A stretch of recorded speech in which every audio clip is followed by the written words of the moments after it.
Sugar and spice and everything nice. That's what little girls are made of. That's the other half to the nursery rhyme you heard about in the last session. Let's be honest, how many of us today would want to embrace the image in this rhyme?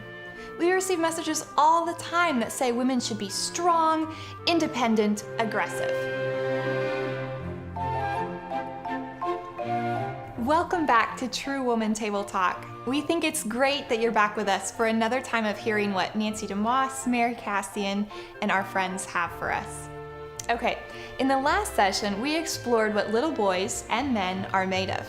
Now, let's dig into what little girls and us women are made of.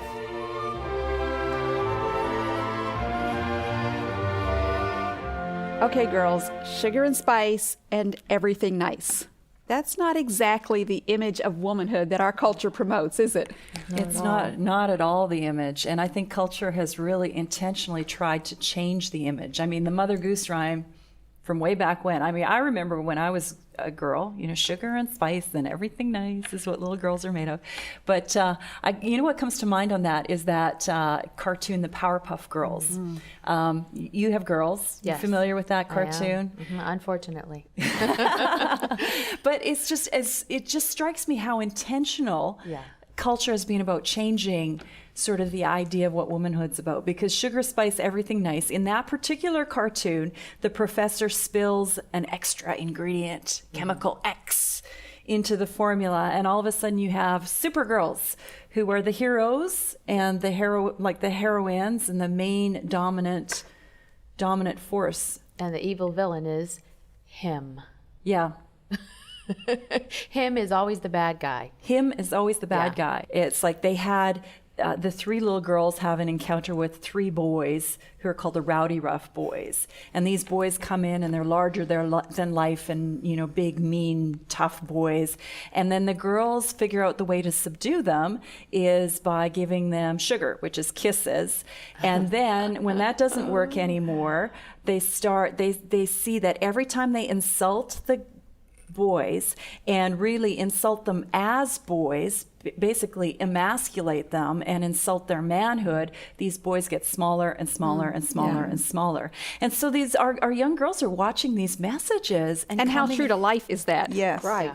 Yeah. That when we act that way toward men, what are we doing to men, making them smaller and smaller and smaller in their own minds? Well, exactly. And it just seems that we have such an issue in our culture with this, and girls that are sassy and in your face, and not just towards men, but just towards each other. I mean, just the insolence and arrogance that's really seen as girl power, and that's seen as something that's very, very positive. Well, it's as if childhood doesn't exist for these gals anymore. Yeah, they are forced at such early ages to think about things that maybe we didn't think about until we were in our 20s.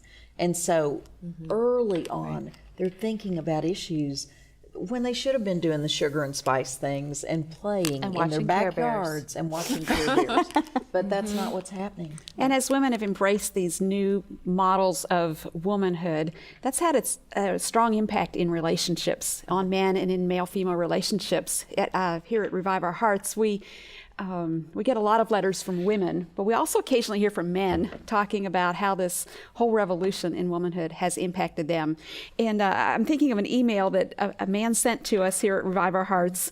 It's really tragic when you think about it. He said, "I haven't been out with a real woman in many years. The reason is simple. I haven't found a real woman in years. The so-called modern woman is aggressive, controlling, rude, loud, overbearing, obnoxious, unfaithful, disrespectful." And then this was what was sad to me. He said, "Even women at church."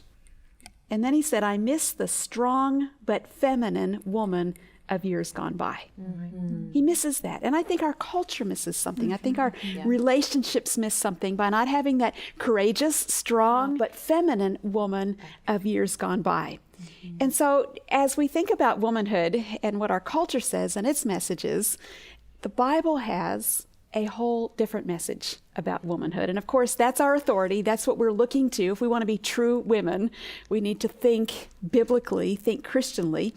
And in this week's True Woman 101 lesson, we looked at several things that are at the core of what it means to be a woman from God's point of view. Now, these are countercultural. They're radical. They're not messages that women are getting today, but they're messages we need to be taking in, embracing, and communicating to our daughters and granddaughters and other young women. The first of those core aspects of womanhood that we looked at this week is softness. And yet, when you start talking about softness for women, that evokes some fears in a lot of women's hearts. What are they thinking might be the downside of being the soft woman? This was a big thing, this study for me this week, as I looked at those two words, and just the fear that there really is in our culture for a woman to be soft.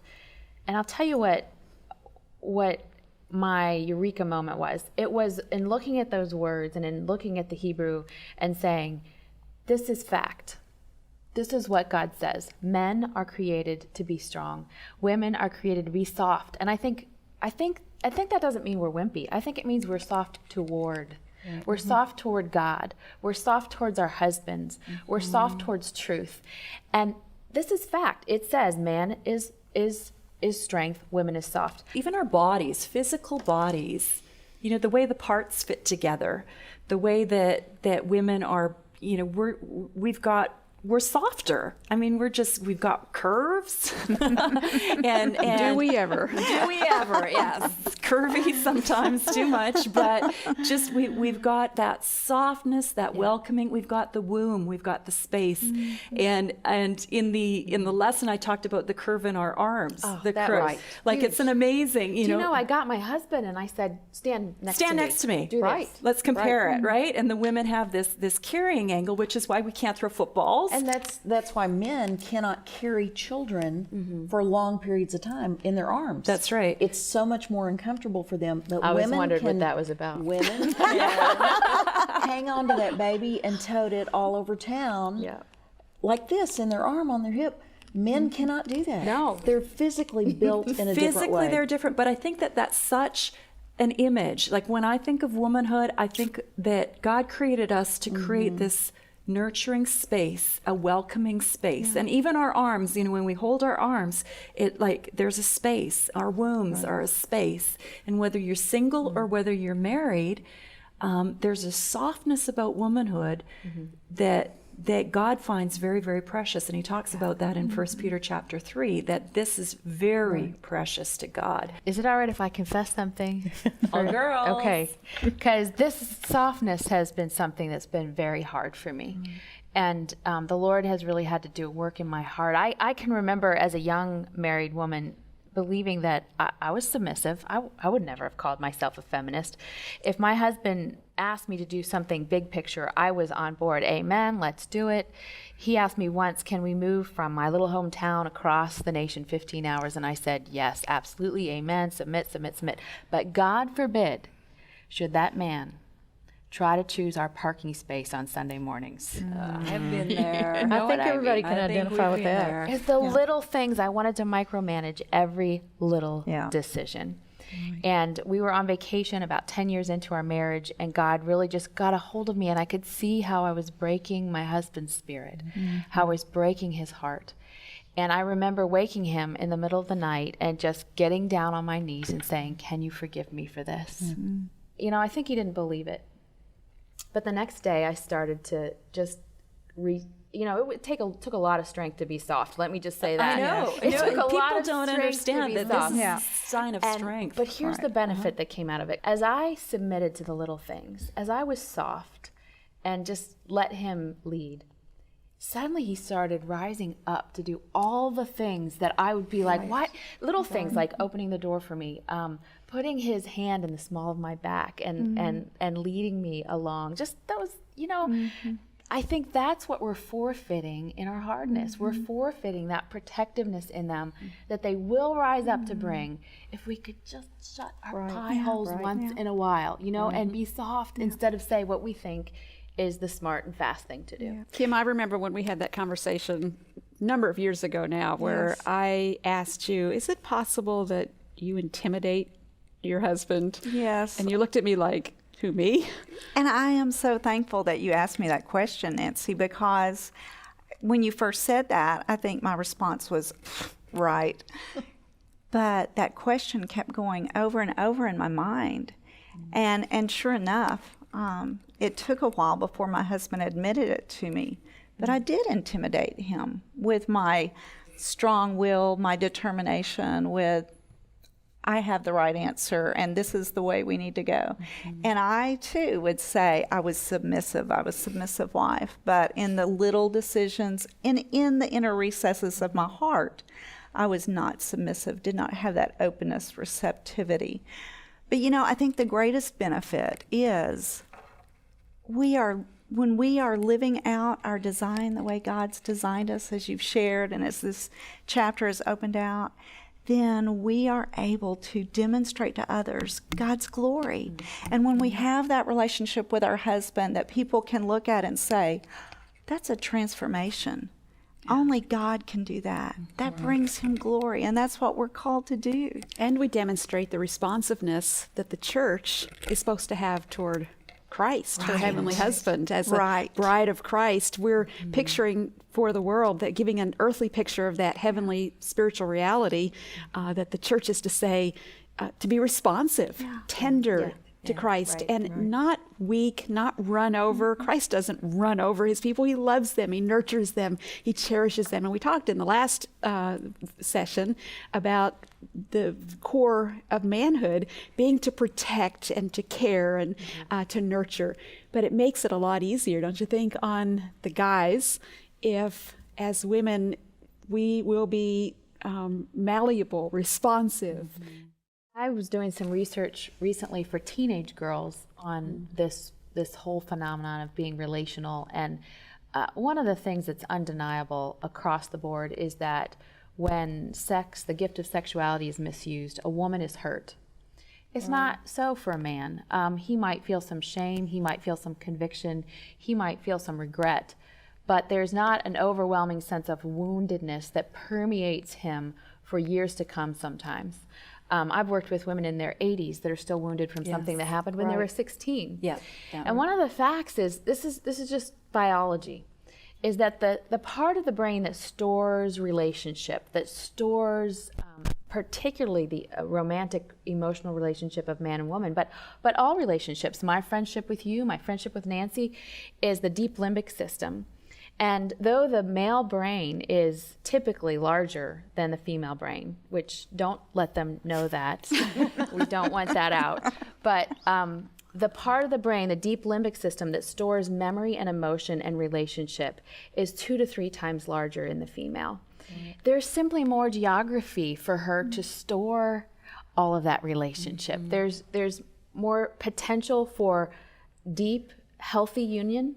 And there's more potential for hurt if we don't do things as the way God designed us. She's the softer one. That's right. There's more potential for hurt. There's more potential for connection, and there's more potential for hurt. And that leads to another core aspect of what it means to be a woman, and that is this nesting instinct, the desire to create a space to nurture relationships. And we see that in the scripture, the challenge for women to have a heart for home.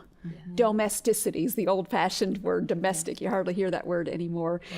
But that is part of what's at the core of womanhood.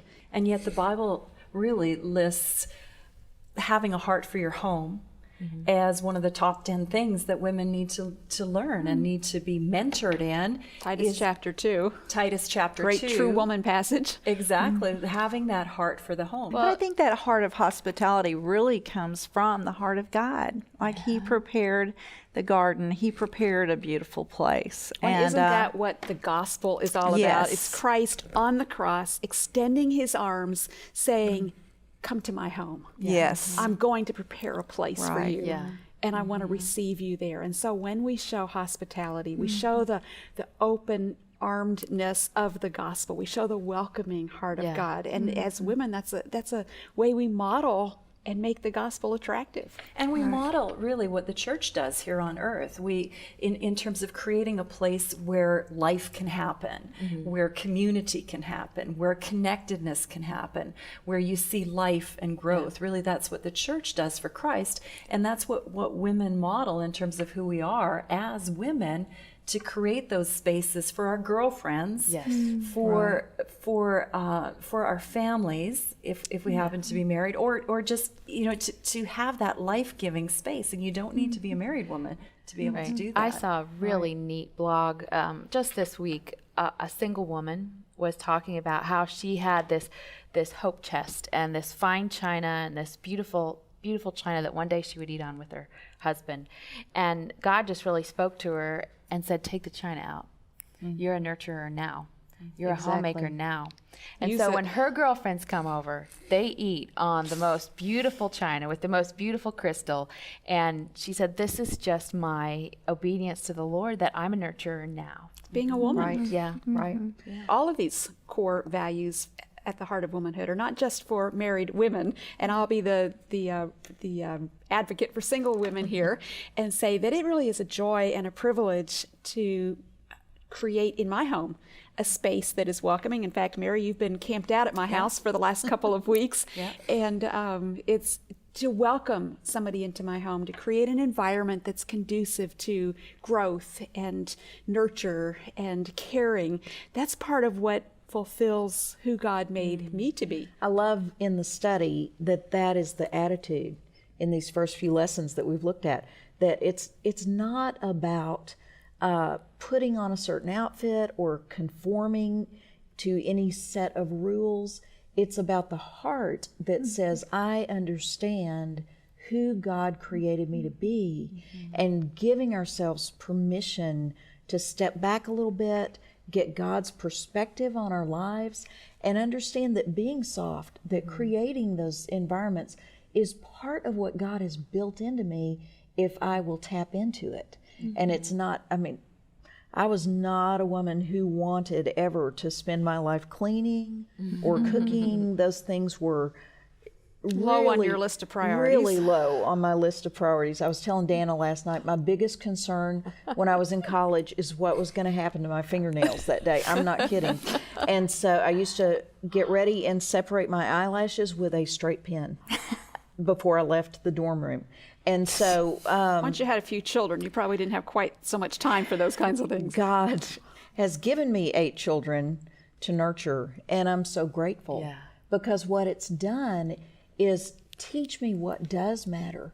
And I love in the study that we're looking at stepping back, getting big picture concepts of what our womanhood is about, and that it's okay. Well, let me ask you this, though, because the rubber meets the road. God help me with the laundry. Like, how do you make, that this is a real deal. Like, packing lunches has been something the Lord's had to transform my heart with.